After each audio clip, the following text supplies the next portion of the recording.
YouTube, X, and my personal Facebook profile because the podcast Facebook profile is still a little too new to be able to go live.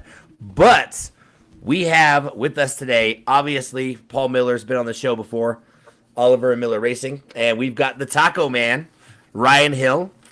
These are your winners and runners up from the IHRA Spring Nationals. And tonight we're going to be talking a little bit about Fuel Altered Chaos, which starts tomorrow in Tucson. And we're going to do a little recap of the IHRA race in, where was that? Hebron, Ohio? Is that what it was? Yeah. Yeah. Columbus. Yeah, Columbus, yeah. Columbus. And, you're looking at the IHRA Fuel Altered track mile per hour record holder 3 times? Is that what it was? You broke it 3 times? No, twice. So the first one was the 228 lap, and then that 230 mile an hour hit in the semis was something I looked at the time slip like 3 times, going, "What the hell is that?" I'm like, I never thought we'd ever go that quick. Well, I mean, obviously it was a fantastic weekend for both of you, and I can assure you that I was at my house and wherever we were at, whether we were at the shop or the house, and every time you guys were up, I was screaming and hooting and hollering. I'm 1,200 miles away, and I got a lot of skin in the game. I love it. So we kind of went over when Paul was on earlier about we're just we go over the IHRA situation, the things that are going on, because I'm always interested to hear everybody's take, and Paul is obviously a huge fan and a huge advocate for the IHRA, but we're curious to get your thoughts, Ryan, on everything that Cuddle's doing over there with the the big green monster. It's funny. I think, Paul, what was I, like, maybe the 4th or 5th person you approached, I think, on this Fuel Altered deal? And I know I told him from the get-go, I'm in. I don't care where it goes, I'm in. And so they've treated us with open arms since day one. And not saying that other series haven't, but it's like, it just feels good that we have a place that we'll go race. And, I think it spotlights what the class is. We're just a bunch of, honestly, most of us, all of us, are just working class individuals, and we kind of get to put on this show at what I feel like is a pro level. Oh, it's definitely a pro level. I mean, you got some big heavy hitters out there. Pete Dove's out there racing, and obviously Paul Miller. I mean, there's some big time guys that are racing with the IHRA. I mean, Petino or Petinino, how do you say that? Petinato, yeah. I mean, Rat Poison. I mean, how long has that guy been racing? 40, 50, 60 years? Yeah, ever. I was going to say ever. Yeah, Dan is, Dan's one of my heroes, and I love that car, and if it wasn't for Dan, I mean, when I built my first Fuel Alter, Dan's one of the guys that finally gave me like a match race opportunity over in Pittsburgh. Like, it's tough to kind of break in and get in a group when you haven't like really made a name for yourself yet. And if it wasn't for Dan, so thanks, Dan. Well, I would say that you did a pretty good job making a name for yourself already, because you've already won one, you've run up another, and somebody said, if I had Paul's money, I'd burn mine. Laughy face. I don't know who's DJ Marilatz. Oh, DJ's my buddy. So DJ's actually opening a drag strip near us, reopening it, Magnolia, and we're hoping to. Yeah, it's a small, about an hour and 10 minutes south of me. It's got a lot of history. DJ, text me some pointers right now if you can, buddy. But it's a. We ran down there with my dad, front motor, top fuel car one time, trying to set a track record. I think there's a top dragster called the Lake Erie Monster. They went some ungodly 370 something or 200 mile an hour on a track. They had no business going anywhere near that fast. Just super cool grassroots. DJ is putting blood, sweat, and tears in this thing. I've been fortunate to try to help him on some of the construction side. He's a contractor as well, does a little different stuff than I do, but I think we finally got the paving figured out, and it's gonna be a awesome track to see come back. Well, it's always, like I said, with the IHRA bringing back Heartland Park Topeka, Memphis Motorsports Park, and Atlanta Dragway, it's always great to hear, tracks coming back from just being closed, and nobody ever thought that they would open again. And I'm really excited about Memphis Motorsports Park, especially since they're going to end the triple. I think they're going to end the Triple Crown there, aren't they? I think that's the plan, right? Yeah, because they're Kansas. Yeah. They're still 50-50. They're still 50-50 on, I think, whether or not the track will be done in time for the Triple Crown. There's a lot of stuff to do at all, especially Atlanta. They tore down the whole entire tower, and Memphis, it looked like a zombie land over there. You know what I mean? It hasn't been raced on in, I don't know, 5 or 6, 7 years, probably almost a decade that nobody's been down that track. Yeah, DJ's texting me. He says it's the first time it's been sanctioned. So it's an IHRA track now as well. So Magnolia will be an IHRA track. So that's going to be a IHRA sanctioned track, not owned. I tell you what, man, IHRA is making serious moves, man, and it really makes you think what are the guys over the other one thinking in the back of their minds about the amount of money and resources and time that this guy is committing to not only drag racing but motorsports in general. I mean, he's got stock cars and drag boats and monster trucks and offshore boats and drag racing. I mean, he's just tractor pull, tractor and truck pulling, bull riding at the drag strip. I mean, you know what I mean? And that stuff was fun. That's something if you ever get to experience. I tell you what, we got to experience it last year at the end of the year at Galat last year. Now it was a trip because we were literally parked. Grandstands were there. I didn't have to walk very far after drinking too much. And we unfortunately we were downwind a little bit, so we'll just leave it at that. Yummy. But that's okay. Reminds me of driving through Amarillo, and as soon as you get into Hereford, you got to roll the windows up because you already know what's coming. Yeah, my favorite smell in the whole. Everybody says it smells like money, and I think it smells like crap. You know what I mean?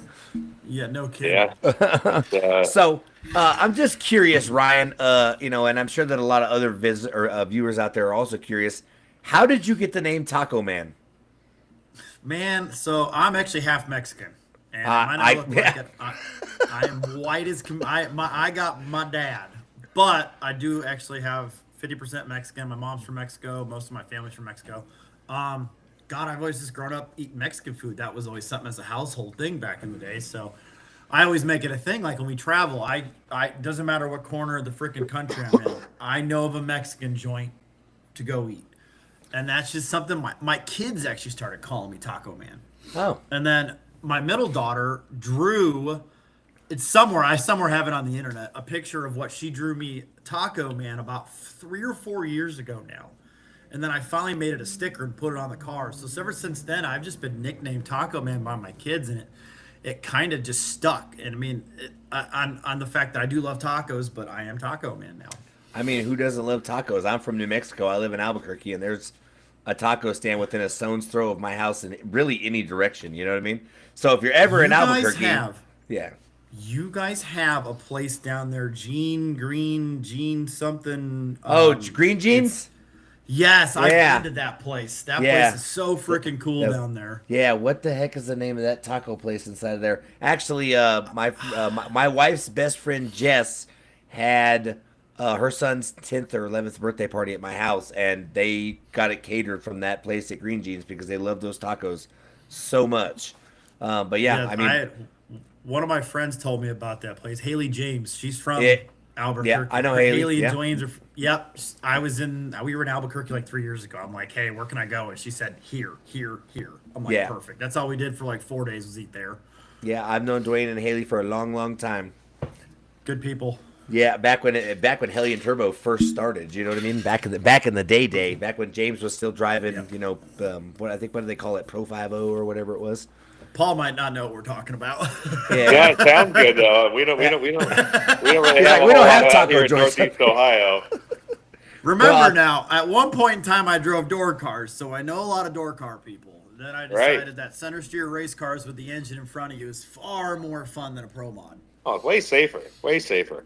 I don't know, man. Pro Mods, I mean, they look fun to drive. You know what I mean? Look at Jimmy Taylor. He went 513 at damn near 300 miles an hour. You know what I mean?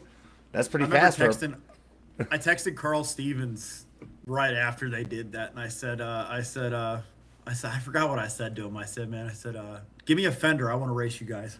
Yeah. Give me a fender. That's all I need, man. Come on, let me run down that Pro Mod. I mean, you're still looking at a high 5 second pass in your car in the quarter mile, right? Hard to say. I mean, Dad's car's been 346 to the eighth mile, and well, let me think about that. We went 354 last year with Dad's car and ran it to the quarter mile, went 529 at a 54. So I've been 43. Yeah. So I'm probably in a mid-teen, I would think. Yeah. I'd say mid-T, 280, 270. Yeah. I have no clutch management, so we'll never 300 in this thing. Yeah, well, I mean, I got a good buddy named Lyle Greenberg, and he's been he broke the track record in Albuquerque. He went to 593. I can't remember the mile per hour, but it was quite impressive for 8,000 feet above sea level. Corrected. I don't think it was that. I don't think it was that high that night, but he was definitely. And I mean, he was. That car's a handful to drive. I mean, Altereds are a handful to drive, no matter how you look at it. But it was cool to watch, and I've been with a lot of races with Lau, Fuel Ultra Chaos last year, which he won, and then get to see him up at Bandimere a few times, running it without a wing when he first got the car, put the altered body on it, had no wing on it, and that was quite a interesting. He ran in the fives in Bandimere without the wing on it, but he said he was never going to do that again because it was just super unstable. Oh, absolutely. Yeah, and I mean, I've seen Lau. That's why they call him the cone hunter. I've seen him take out lots of cones. Yeah, I've known Lau my entire life. So, running these cars without wings is not. I tried to do it with my first fuel altered. I think Ryan, you guys were up there at where were we at? Michigan, Milan. Yeah, we were at Milan when you brought that thing out for the first time. I tried to run it without wings on it and did like a 230 mile an hour wheel stand right at the stripe, and I was like, "Yeah, I'm good." Time for a wing. It was on the back tire the whole way down. Yeah, that sounds like a really great time. It was wild. So, one other thing I wanted to ask you, Ryan, about the Triple Crown. You're not. So you are either of you chasing the Triple Crown? So there's no Triple Crown bonus for the fuel altered. Right. We are one of the invited classes. Okay. As of right now, we are doing the first two for sure. Okay. We're going to do this next one coming up in Reading, and then we'll do Columbus because it's so close to us. It's 2.5 hours away. And then more than likely we'll do the last one as well. How far are you guys going to travel to this side? Because like I said, I'm in Albuquerque. Are you guys going to try to do Heartland Park or Memphis or any of that type of stuff? So I am doing Heartland for sure. One of my sponsors, Enthusiast Companies, that's where they're headquartered. Okay. So we are planning on doing that, and we'll just have to see how everything goes. I mean, I've been fortunate. I'll tote it a little bit here. I picked up a marketing partner in Outlaw Light. The beer sponsor. Yeah, he got the good sponsor. All I need now is Taco Bell on my car, and we're both set. We tried. I've been doing some AI thing. Man. Got nothing, man. Come on. But no, and we're working on some other ones, so all that stuff's going to help. It all depends on. I mean, I filled up some of our trucks today at $6.30 a gallon diesel, and it's just like, man, it really makes you rock back. It's going to make it tough for a lot of people to travel for sure. It's almost $6 a gallon down here in Albuquerque, and I'm 41 years old, and I've never seen diesel that high ever. No, it's tough. Ryan knows my son Cole, and he drives a diesel truck as well, and he's like, "Dad, I got to fill my truck up again." I'm like, "Well, is what it is, but we just got to get through it and tighten up in other departments, and keep some help coming in, and everything's appreciated by everybody. And I'm blessed to have a volunteer crew, and that really sticks with us to help keep the car going and moving, and keep building buildings and doing the stuff we do, and we should be able to hit them all this year. So, all right. Well, like I said, I'm going to try to make one of them. I guess going back. Be the one. Yeah. Going back to you, Ryan, and this is a hot topic for lots of people. Your wife is Mad Maxine, and a lot of people want to know how long it's going to take before you punch one of these idiots in the mouth for just saying dumb shit to her. Hell, I might do it for him. Me too, dude. Come on. Oh my God, dude. You wouldn't say that in person? No, absolutely not, dude. There's no way that some of these guys would say dumb. I mean, like I said, they've said some. Obviously, she's got to have thick skin, Because I mean, if somebody said that to my wife, if somebody said that to my wife, she'd be like, "All right, I'm never getting on Facebook again. I'm good." Like, and she doesn't like to be in the spotlight either. You know what I mean? But yeah, there's no way that I would be able to handle myself. I mean, even if somebody says something dumb about my wife, I come unglued. It's just in my nature. You know what I mean? Well, what was super funny when I first met Shannon, gosh, we've been together since 2019 now. Well, married almost 4 years. She was an introvert, like just very reserved, very quiet individual. And I'm like, hey, I've been drag racing for a long time. I have more friends than I can count. People's names I don't remember. People will talk to you. And I think at first it was a lot for her. But then I realized at the same time, when you look at the grand scheme of things, all the hate comments and all the bullshit, that's dollars in your pocket. Hey, let them talk shit. Let them just speak. You interact with them, they interact back. It's ching, ching, ching, ching. It's money. So I'm like, dude, she's getting 2 million views a week. That is absolutely ridiculous. The amount of traffic that she is seeing on her Mad Maxine pages, it's impressive, really. Especially because she's only been doing it for a couple of years, and like I said, I mean that's the way people become YouTube superstars. Is having, I mean, eventually she's gonna get a plaque from YouTube that says, "Hey, look, you got 1 million views or whatever." You know what I mean? Exactly. I'm like, yeah, she's gonna start getting gold and platinum plaques from YouTube for the amount of traffic that she's getting to. But she doesn't have. She just has a Facebook page, right? Yeah, we tried the YouTube route. It's so much work, and with her, she stays at home, works from home, and then she does wedding cakes, high end wedding cakes. Right. And so those are good income. So I mean, other than that, I mean, she just didn't want to have to do anything else, do more. And so I'm like, well, that's all right. The cakes bring the money, and then the Mad Maxine pays for a lot of stuff. So it works out pretty well. I spend like, I don't know, 10 to 12 days a month in hotels. I'm traveling for work, but that's part of the job, but it's also allowed us to do a lot. Right. Well, I mean, like I said, it's this thing keeps freezing up on me. If Paul already knows, if you happen to get kicked out, just join just rejoin the link. But sometimes Riverside doesn't like all that crazy stuff. So I guess we'll talk a little bit about Funny Car Chaos, or not Funny Car Chaos, Fuel Altered Chaos. That's coming up here in Tucson this weekend. It looks like they've got somewhere between 25 and 28 entries between all of them. So I'm excited to see who's able to take the crown. I know Lyle's not there, and I know Ray is not there. Obviously Ray had some engine troubles in Ennis, and it just it wasn't good. We pulled the oil pan off that car. I was gonna say, yeah, I knew there was a lot of guys that hurt some stuff in Texas. It was a rough weekend for a handful of people. Ennis was rough, dude. I mean, it was super rough. The green 32 forward on the very last pass. He flipped that thing on his side. Basically, burned that thing. Yeah, I mean, I was one of the first ones down to the end of the track, dude. They was just flabbergasted that car even made it down the track after all the, the things that went on the starting line. I mean, it was smoking all the way down the track, and that was definitely interesting. But the hillbilly blew up. Like Teddy Jet, the Say It Loud car, they had engine problems. Ray Stringer had it, and then Keith Jackson had engine problems. So yeah, we had heard about Keith Jackson's deal, man. That was a wild one that happened. It blew a hole through the awning. I was standing on the starting line, and all I heard was pow, and I looked behind me, and then I was like, as soon as my friend Corey had never been to a drag race. Corey's the co-host of the podcast. He had never been to a drag race before, and he looked at me and he goes, "What was that?" And I was like, "That was a nitro explosion." I knew it immediately. As soon as I heard it, I was like, that doesn't sound very good. And I didn't find out until like the next day that, that had happened. And as soon as I walked up, Wesley Darter was like, "Hey, Paul, check this out." And he just hands me the valve. And I was like, Yeah, that's what it was. It was the valve that went. Oh, my God. Oh, my God. It dude blew the valve spring out of the head. Like the valve spring was there. I mean, you could see straight down into the cylinder. It was crazy. Wow.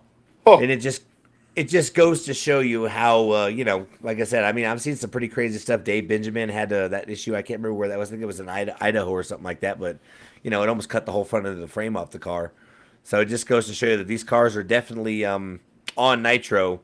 You definitely got to be careful when you're around them, for sure. Nitro is not your friend.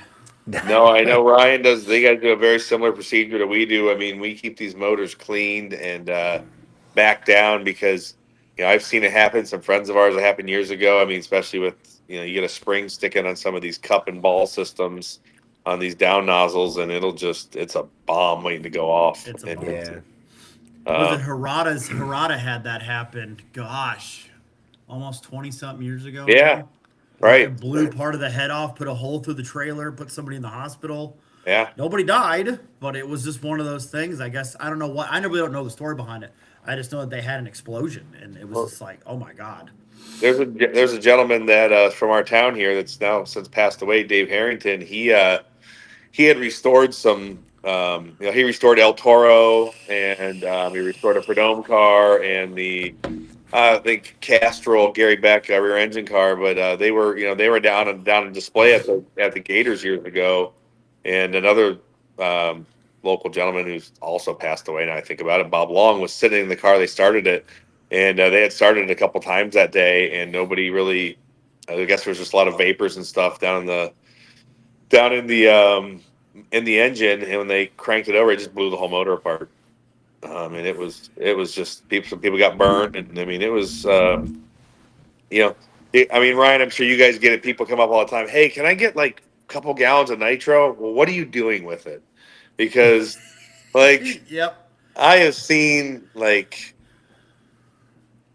I mean, we have Top Fuel Harley guys and stuff in our little town here, and but man, it's when Nitro wants to, it chooses violence, it wins. Yeah, definitely. It wins. Yeah. It does. It does.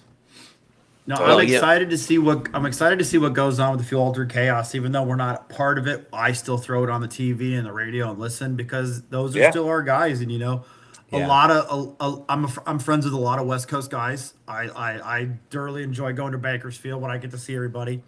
I think my pick for this weekend, I'd probably go with like Michael Halstead winning A Field. The Black Pearl. I mean, the Black Pearl, man. Jimmy Kelso's got himself a hot little ride in the Speed Sport car. Yeah, he does. He does. He run it up last year. And he's got car is he's got Todd turning the screws on that thing. So like I said, maybe they can. It is, and hey, man, they got a funny car and an altered, and they're both very nice cars. I tell you what, though, those guys know how to run at altitude. That's something that me and Paul have never experienced. Shit, that's I've been in some god awful air, but I've never been 8,000 feet or 6,000 I was about to say, yeah. feet. I would. They're racing down there at 6,000 feet. We're trying to tune and drive in 8,000 plus, sometimes 9,000. You know what I mean? So our track is a small enough head gasket. Yeah, our track is a little bit higher than the old Bandimere track. So typically when racers go to Bandimere from here, it's a home run walk in the park for them. They usually do pretty well just because, like I said, they don't have to work towards those disadvantages of racing in that high of an altitude because that's what they race in every weekend. Man, so, Ryan, I was gonna wear my quarter pounder hat tonight and I couldn't find it. I think it's in the trailer. I know. That car is by far one of my favorite, just all around nostalgia cars. That thing just looks the part of what nostalgia funny car is. Have you seen his kids car? Junior. It's called the It's called the eighth pounder. Eighth pounder. I love it. Yes. I love that. We were at the Division 7 Junior Finals last year with my niece, and dude, he come pulling up with that thing, and I was like, dude, that is so funny. And I didn't make the connection until I can't remember what is his name. Geoff? Is that what his name is? No, it's Jeff. Jeff. Okay. Yeah. Jeff. And I seen Jeff pulling up, and I looked at the car, and I was like, oh, okay, I understand now. I get it. It's a great. Yeah, it's great. Yeah, I'm actually going to have him build a new set of tanks for the car for us. So we have a spare set because. That's one thing we don't have a spare of with us is a set of oil and fuel tanks, and I know eventually something's going to happen. So, I've been patching mine. If I had a buddy build me a big one because I needed the ballast, and it's got a leak. It's got a leak or two. We've patched a few leaks here and there. Yeah. So, but no, it's no. This weekend's going to be awesome. There was a couple messages back and forth last week about me maybe going out and driving one of these for a guy, and it didn't come to fruition. So I was. Oh yeah, I saw him. I saw him looking for a driver. He's looking. Yeah, for a we driver. went back and forth. Looking. Jim Holt, I think. maybe. Yeah, Jim Holtz. Yeah, So it's not a I big had ship. kind Small of pump single mag type deal. Yeah. yeah, I had thrown out there, getting some dimensions from him and stuff, what the seat was and asking some questions because that's a big block. That's a big block Chevy on Nitro, and that's like where I came from. And I'm like, oh, wedge-headed motors on fuel are fun. So I know I know a thing or two about big block Chevys on Nitro, thanks to the Blown Scentless crew. yeah. Oh Yeah. No, yeah, Yeah. Stringer they're loves that thing, doesn't he?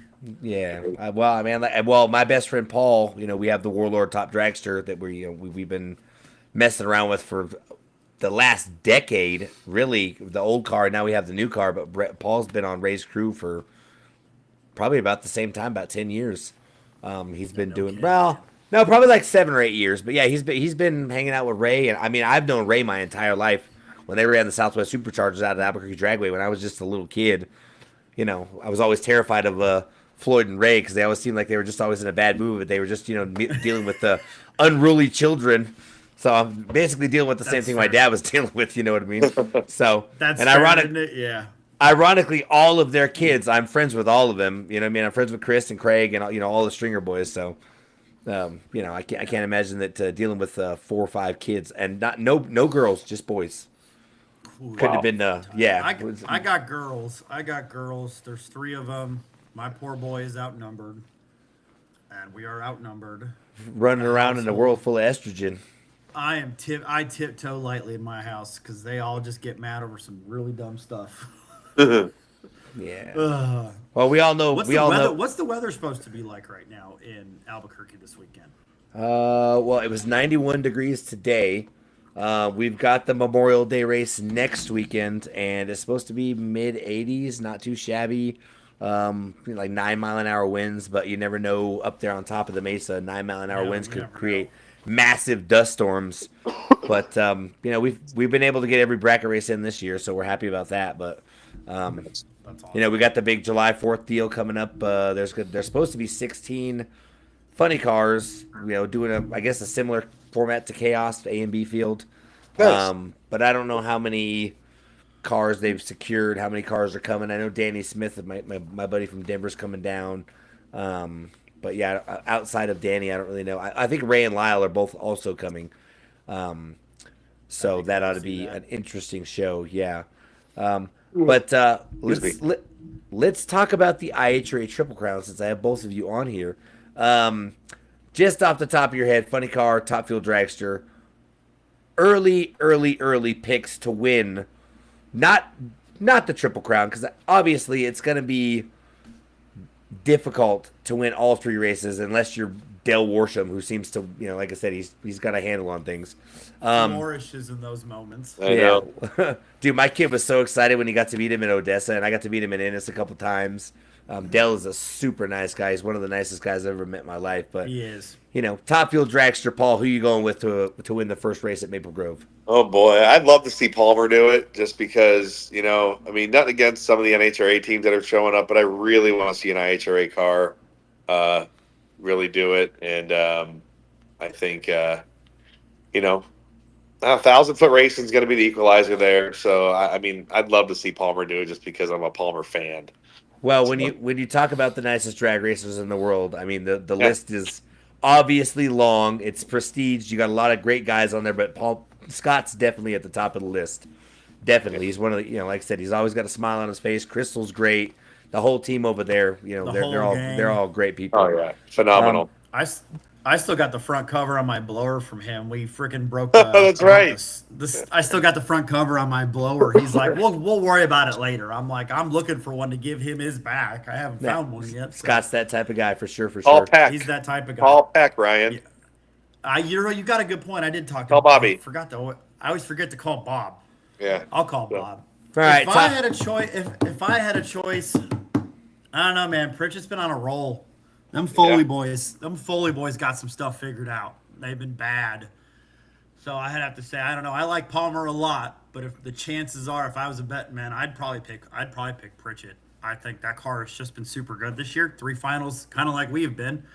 And there's a lot of consistency over there with that team. So that's where I think my pick would be. I'm gonna go with the young gun, and obviously, like I said, we got a connection because we raced juniors together. But I'm gonna go with Maddie Gordon. Like I said, I mean, Yeah. she's been doing real well, and like I said, there's nothing that girl can't drive. We're hoping to get her on the podcast at some point in time, but That'd be my awesome. pick for funny or for a top field dragster is going to be Maddie Gordon.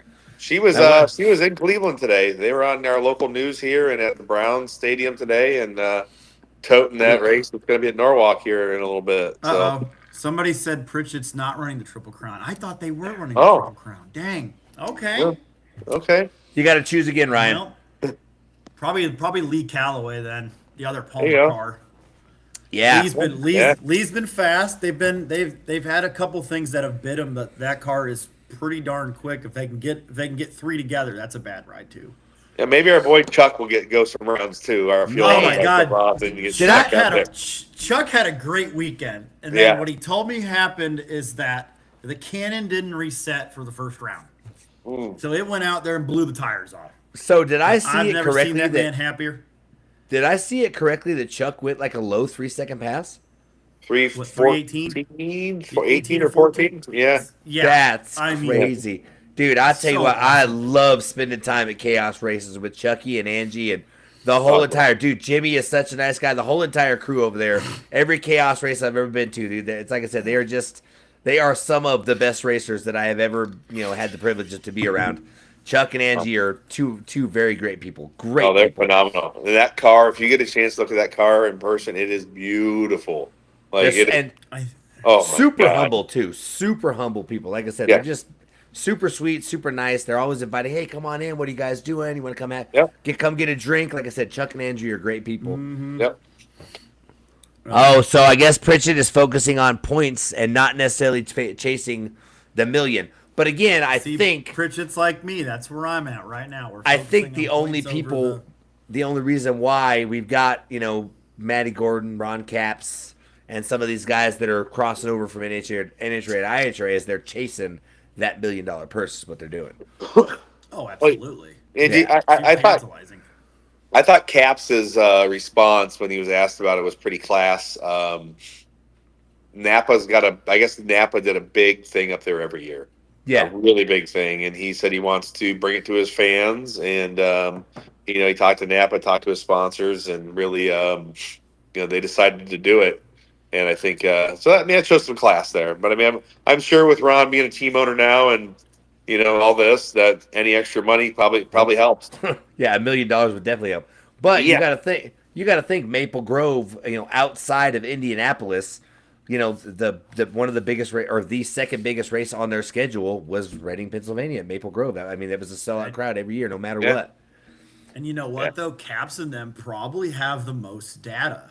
That's true. That's definitely true. A lot of the teams that are going, so it's like, all right, he could. I mean, honestly, at this point in time, Caps to me is the favorite to win, just based on the fact he's had more laps down that racetrack than anyone else that's running the Triple Crown. I think he's won a couple races at Reading as well.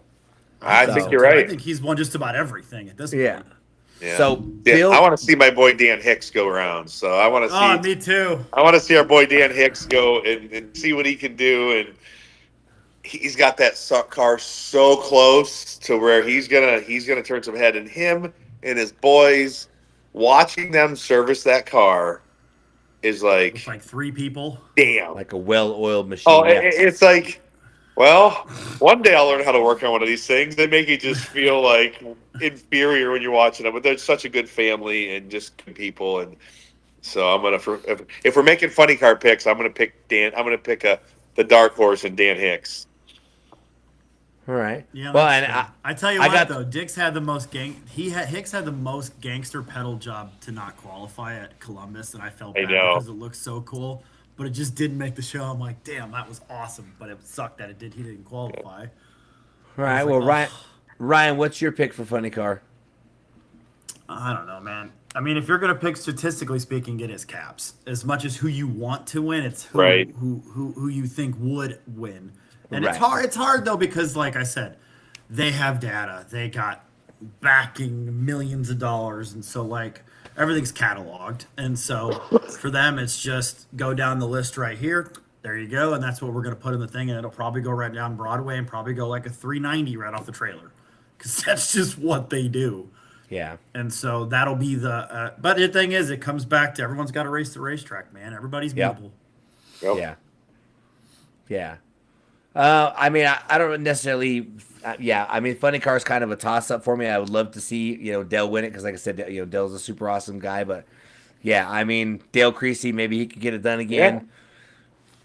Somebody wants to know, Ryan, if you're gonna come race the Altered at Tucson in November for Fuel Altered. I would say probably not. I don't think that. That's a honest to God, that's a long it's haul. just it is too dang far for us. And Gas prices would have to go way down. Oh, absolutely. Well, and then like Paul was in on this deal last year when we ran both races as a pilot. Originally, we weren't scheduled to have a full season with 11 races and stuff like that. At the end of the year, they were talking about keeping us as straight up just being a show, and then January 1 rolls out. Here's 8 races plus 3 bonus ones, and I'm like, oh boy. So it kind of was just like we decided right at the beginning of the year once that happened, based on how the season goes, if we're going to do well in points, we'll do all 8. If we're going to start sucking a little bit, we can afford to miss 1 or 2. But right now I'm committed to all of them. I was about to say neither one of you are uncommitted, Jake. I mean, both of you. I mean, you guys are both doing ridiculous. I mean, extremely well. If Paul's going to complain about gas prices, though, I'll just tie his shit to mine and we'll drag it down the highway. Yeah, yeah, we'll be fine. I think it's we got to make a decision. Ryan, one thing I didn't really tell anybody, we had no oil pressure going into that final round against you down there. And I was like, let's go, dude. And Barone was helping out, and he looks at me, and I'm like, send it. I mean, sometimes you got to make that call. You know what I mean? Final round. Yep. And but it's weird though. We got it back, took everything apart, and like everything's perfect. So maybe it's just a sensor. I don't know, but we're still putting a new block in it and a whole new deal, so we can be ready for this deal up in Reading here. But I'm actually excited to have a weekend off and actually go play with Dad's car. Yeah, that's good. That's gonna be a lot of fun, and I'm it's as much as I'm gonna miss you guys there. Right now I think we got 9 entered in for the Triple Crown race. Love it. A couple guys decided, Umlofs and Anthony or Whitfield are coming over. I know they were kind of back and forth on which one they were going to do. So it's hopefully we can go put on a good show up there, and you guys can do the same thing, back here in Ohio. I mean, financially, going to the Chaos deal would make way more sense for me. But it's a lot closer, yeah. I mean, it's an hour and a half from the house versus 5.5 or 6 hours. But it's and you get to race at Norwalk. You know what I mean? I know. Bader fans, everybody's just phenomenal. Yeah. And, but no, we decided, we want to do this Triple Crown thing. The iTray has been so good to all of us, and want to make sure that we have full fields and for them and for the fans. It looks like our little T-shirt giveaway, fan ticket giveaway thing, Ryan, is getting a bunch of traction, and there's going to be some some other teams jumping on board. We had a brief conversation today about it, and I'm gonna go on tomorrow and call out 2 teams that are going to be there. I'm going to pick them out and call them out and tell them they don't really have a choice. Actually, I'm going to do one right now, if that's okay. Yeah, do it up. Here we go. Call out coming up for the I'm going to call contest. out Dan Petinato. We're going to keep a fuel altar in there, and I know he's coming to the Triple Crown, and I want to see Dan. That car's got some history all up and down the East Coast, so I think absolutely. Dan, I'm reaching in your wallet and in your T-shirt bin, and we're going to make some fans happy. And then Funny Car and Top Fuel, we're going to put a little more thought in this. I think we're going to try to get one of these bigger teams with a little more bandwidth to step up and do this, because it's been such a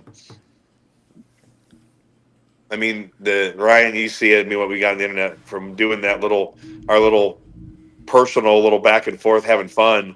I mean, this has been just huge, and everything that everything that Shannon did. I mean, you're talking about her and everything she does. I mean, what a help for the entire group, and I try to thank her every time I can. We had some fun this week with taco signs and stuff, and we just have a great time racing with everybody. We did. I tell you what, though, I mentioned Pet Nato on Monday morning this morning, and Pet Nato texted me earlier. I told him, I said, I think Pet Nato has the best looking fuel alter to ever exist. 1,000%. That is the best looking car in our That group. is 100% the best looking fuel altered there is. That is, Yep. if you type in fuel altered on the internet, that's it. Yep. And he thanked me for that, man. I'm like, I've always liked that car ever since I've seen it. I've always loved that thing. It's definitely a good looking car for sure. Yeah. It's got And it runs that, well too, so it's got that it runs well. old 60s S to it. You know what I mean? Oh, and dude, he drives that thing like a madman. Like, and I love it. It's like they get that car and run 70s, and he's and Dan. He's got wisdom against us, and lots and lots more laps, and you give that man a little more time, that car is going to be flying even faster and giving us all a run for our money. Isn't that thing like 9 inches shorter than our car too? It's like 110 or It's 100 super something. short. It's a super short little I think it's 120 something or one. I'll have to ask Dan, but it's just. I mean, he has no wing on the car per se. I mean, if you look at what just he has, that little one on top of it, yeah. Well, you have the little The canards. the only thing that keeps him playing is the size of his balls. Yeah, I mean that's just it. They're just dragging down the track. Oh fuck! But they're just him and Robbie and Lee and everybody. They're just freaking phenomenal. So Ryan, one thing I wanted to dive into a little bit here. I've been around quite a few teams and seen a lot of banter back and forth, but those War Wagon boys. Oh God! Shane can be relentless, dude. Good Lord! Oh, I know. Oh man! I don't know who. See. I'm not savvy with AI. I know some tech, but I don't know how to do that. He said something about this. I said, "You better watch out, boy. I'm gonna turn that War Wagon into a taco wagon here soon." Yeah.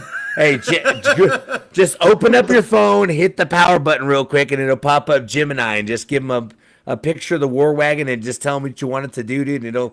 That's how I made this little banner right here. The media. Yeah, with the tacos and everything. Yeah, Google Gemini. It works great. That's absolutely hilarious. No, yeah. I mean, so when we ran the first late race last year, obviously that car is the fastest car in the world. Fastest fuel altered on planet.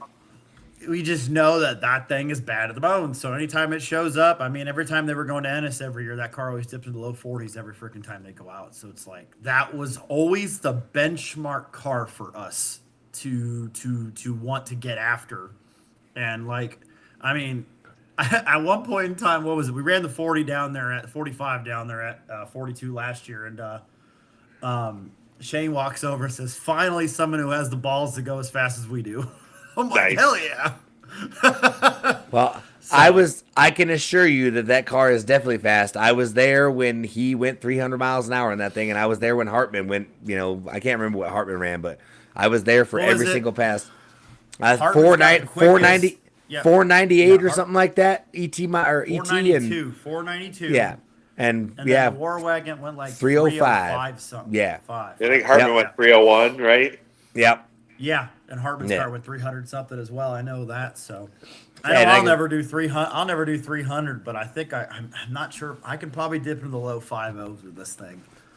But right now that might be like swinging at the end of the season. Kind of thing. We might try to go play around with something with it, but Well, like I said, it'd be I welcome those guys with open arms, and then I'm going to show them I'm going to hand them their yellow time slip at the end of the weekend.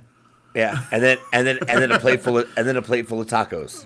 Oh yeah, we're gonna serve you. We're gonna serve you a plate full of tacos, and then losing time slip.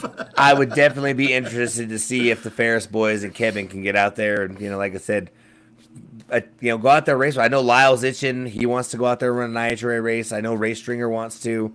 Like I said, IHRA is on and popping right now. It's the new hotness in drag racing, and I'm excited to see how many, obviously fans at these last couple IHRA races that they've had. It hasn't been super stellar or super spectacular, but there has been people in the stands.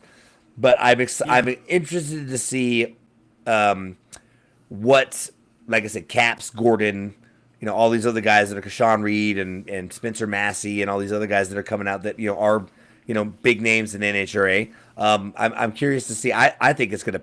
I would assume that Maple Grove is probably going to sell out seeing as how NHRA is not going to be there anymore, and this is their chance to see big show guys. And with people like Capson Gordon and all those big show guys coming, they got the Ryan Hills and the Paul Millers that are going to be out there racing and doing all that stuff. I know you're not going to be there, but I just had to include your names in it for transparency and prosperity. But I think my favorite thing to this whole deal is the two qualifying shots. Yep. I think what that does levels this the playing field beyond, because this past weekend Cody didn't qualify, and we didn't qualify last year for one of them. We went from winning 0 to 0 so quick. So I think that plays into definitely a lot of the lower funded teams to be able to at least make the show. And then keeping it an 8-car field is absolutely the best decision, regardless of how many cars you get. Yep. Regardless of how many cars. We had that tough decision, down there for Q2 this past weekend. I'm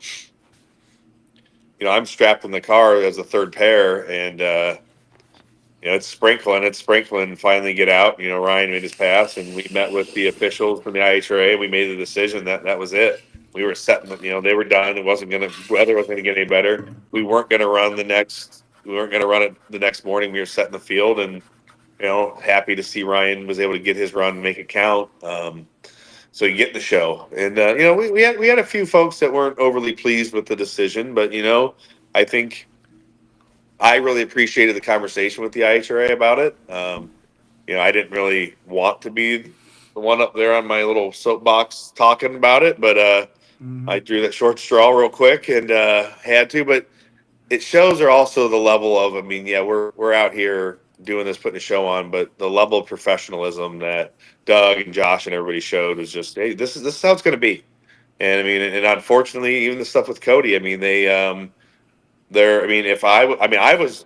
almost missed E2. We almost missed it. We were like scrambling. We went to put the clutch in and ended up having to cut a stud back off and put a new flywheel on. And we were like, we were on the horn sprinting getting up there. So I was already in the car. So it's it's just it really shows what they're doing, and I think that was probably the best run race that we've had so far. Absolutely, 100% best run race for a shortened day too. Yeah, for a shortened day. The fans did show up. A lot of them were kind of meandering along the fence and whatnot. But I think you're right. We're going to see some good fan count for Reading. I've been talking with them today, actually as early as a couple hours ago before this.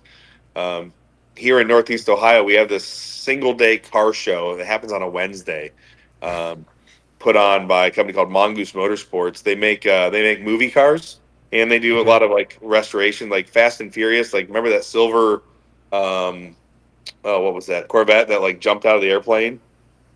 They built the Fast and Furious. They built that car. So not Fast. No, never mind.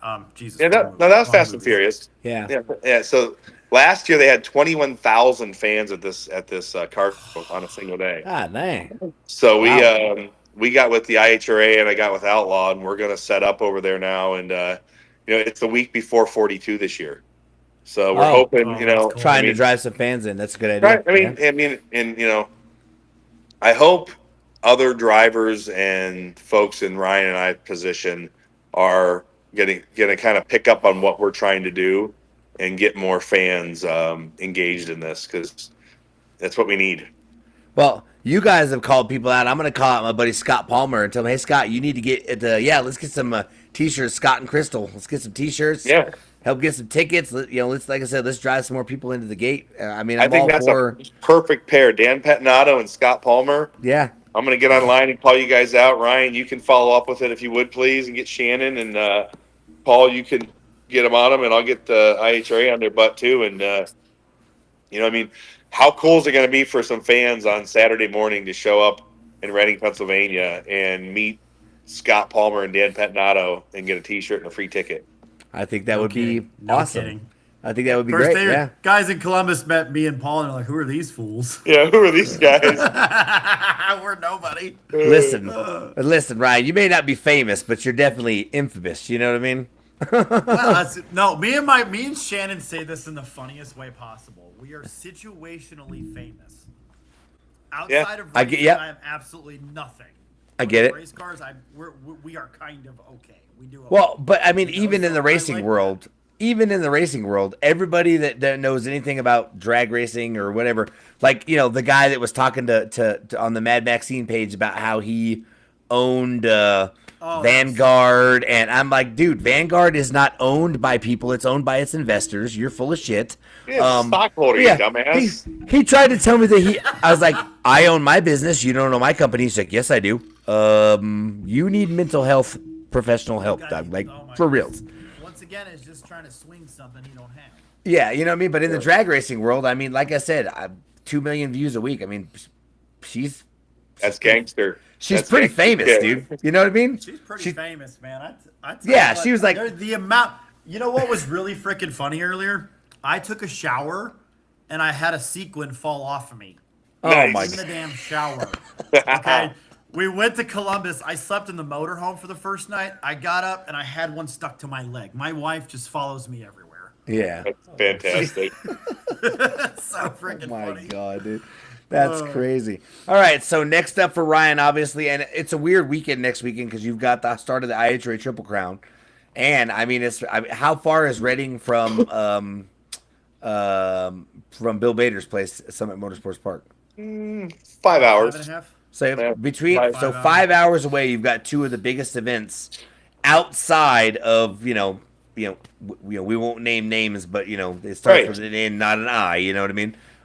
Two of the largest events in that part of the country. You've got the Chaos race at Summit Motorsports Park, and like I said, I've been a part of Chaos since the year after it's the first race ever. I've been to at least 2 or 3 events every year. Been doing media with Chris the entire time, and Summit is the most talked about event on the Chaos schedule this year. Period. No matter what, that's just how it is. 5 hours away. It's Bader. Yeah.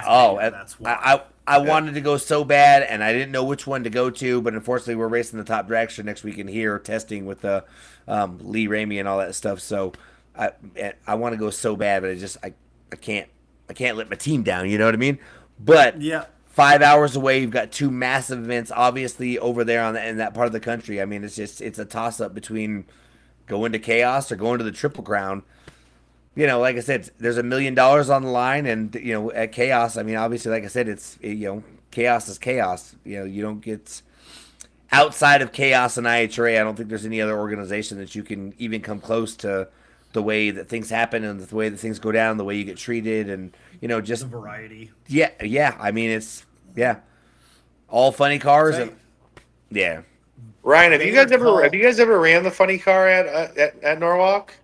No, I ran my Top Sportsman car. That'd have been the only time. Oh God, just wait! Like I can't wait. Dad's itching. He's itching. I mean, we've been blessed with we used to do the Night Under Fire for the Bader family with my dad's car. We did it for many years in a row, and match racing, the Frantic Fueler, and actually Ron opened the Rat Trap at one time. And I mean, that's an event. If nobody's ever been, go to a Night Under Fire. It's better than any national event. It's the biggest and baddest one-day drag race there is. But Norwalk is unbelievable. I mean, I was fortunate to run my alternate there, my other one, and I can't wait to see what some of these cars do on a properly Chaos track. Like, it's going to be I'm going to say it right now, that Mad Max car is going to go a 40. I think we're probably going to try to go a darn 40 in that thing this weekend. Yep. I mean, the power's there. It's the same power as the Bandito and the Mad Max car share the same power plant. We don't change anything with them other than that one's got a funny car body and one's got an altered body. Now the car you're running, that's Umalov's old car, right? That is Umalov's old car, absolutely, okay. man. All right. I tell you what. Now it's now since it's been front half by a Murph because it's a Hadman chassis, now I call it a Madman chassis. Nice. Yeah, I love it. Yeah, and shout out to McKinney for getting it turned around that quick, especially with the big race on the line and being able to do all that. Shout out to Murph McKinney over there at McKinney Race Cars. Yeah, that is man. And you know what's funny? They're only an hour. They're an hour and 20 minutes south of us. Okay, and I drive by his place on my way down to Indianapolis all the time. Okay. So y'all are from that mid I don't know what you guys Midwest, is that what it is? It is. I mean, the region. I'm from the region. I'm technically a region rat, if you look at it that way. You are proper Midwest, I think. Yeah. I am proper dead center, probably Midwest. Yeah. You know? I live about an hour and 5 minutes south of Chicago. Okay. Southeast of Chicago. So. Okay. So yeah, I'm kind of just in that area. I'm right smack dab in the middle of the Southwest, right where I don't want to be, where it's hot and just windy and there's crackheads everywhere, and good old God bless them Albuquerque. crackheads. Yeah, right. All right, guys. Good stuff. Well, this has been the Starting Line Society podcast. I'm Paul. Corey's missing tonight. That's Paul Miller, and that's Ryan Hill. Like I said, you can catch them on TV. Ryan's going to be at Chaos next weekend. Paul's going to be at the IHRA start of the Triple Crown.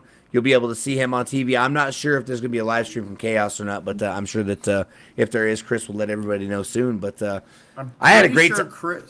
Go ahead. Chris bought all the equipment. Chris bought all the equipment last year. At the Okay. end of the year, he bought all the live streaming stuff for it. So as far as I know, it was supposed to be live streamed. Now I think it's all still cameras. Yeah, but it's probably going to be on that no name. And again, like I said, going back to the TV aspect of it, Flow's all right, but Speed Sport, I'm telling you what, dude, they're so much better than any NHRA broadcast I have ever watched. Yes. Bar none. They got the drones, and Speed Sport gets it done. Shout out to Speed Sport. They are very talented. They've got a great crew, and like I said, all the camera angles and the after race interviews, and it's just Speed Sport does a fantastic job, and it's free. All those guys came by and got tacos Saturday night. Yeah. The entire TJ, Ken Stout came down. My buddy David came down. Then David called the entire media group from the frickin' tower, and they came down and cleaned us out of tacos. Next time you're going to need more tacos, Ryan. I'm going to need more tacos next time. Hey, so Ryan, you talk about the taco thing. So we used to have, and I got to find out from my dad and Huey. They're gonna, Huey and the Time Bandit guys are planning on being at the Chaos race, so I won't have them with me up in. But we used to have this like spit. It was for putting meat on it, cook it over a fire. But it was kind of like a front engine dragster, and I got to find out what happened to that because we used to cook these giant like roasts, and then. Night under fire. We got pictures like Gary Dencham cutting big hunks off and eating it and stuff back in the day. Just having a blast. And I think I need to find we used to call it the old Binford, and I need to find the old Binford and fire it up and maybe help out with this with the taco buffet. I tell you what, bring something because my poor grill is on its last leg. It's like the third one in 3 years. Oh, geez, you should have said something. We had one in the motorhome. So, all right, guys. Well, I gotta maybe see if Scott Palmer could bring the margarita machine. Oh my God! Yeah, the fact he hasn't yet is just baffling. I tell you what, dude, I got to watch Tara Graves throttle whack that thing in Ennis, and that was quite entertaining, dude. Good Lord. Good times. I'll tell you what, them Palmer boys know how to party for sure. All right, guys, this has been the Starting Line Society podcast. I'm not sure who's going to be on next week, but we'll make something happen. I'm Paul. That's Paul. And that's Ryan. And, we'll see you guys next week. Same place, same time, 7 p.m. Mountain Standard Time. Don't hang up just yet, boys. I'm going to play my outro song, and then we'll talk for a second. All right. You got it, buddy. See if it'll play. Yeah, boy.